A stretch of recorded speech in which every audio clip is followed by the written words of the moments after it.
Today I'm going to go over how we can bias more quads in a squat and get better distal patellar tendon loading using the Spanish squat.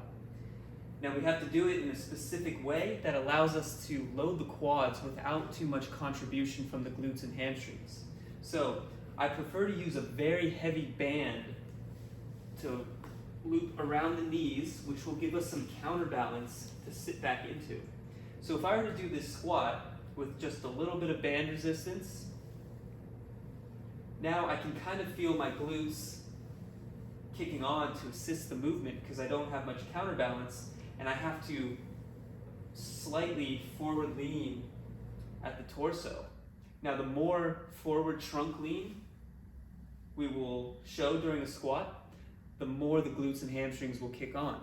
And when we're using a Spanish squat for maybe something like a patellar tendinopathy or some sort of anterior knee pain, or if we just want to bias the quads more for a hypertrophy's sake, we want to really minimize this forward lean of the torso.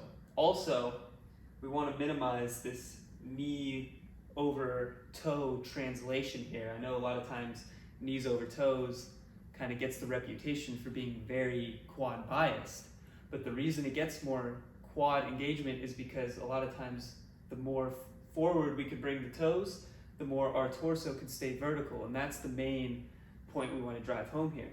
So we want to go without the knees going so far over the toes. We want to really get a ton of stretch in this band to allow me to kind of sit back into this and lean back without feeling like I'm going to fall forward or fall backwards.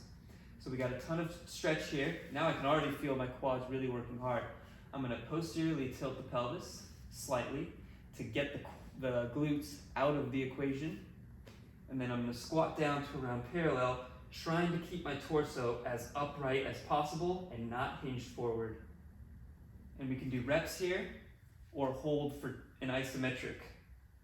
And notice my shins are staying relatively parallel or relatively perpendicular to the floor and parallel to each other, so they're not being driven too far over the toes there. So hopefully that makes sense. Get a heavy band, get a ton of tension in it, sit back, and the more you can lean back, the more tension will create in the quads without too much help from the posterior chain.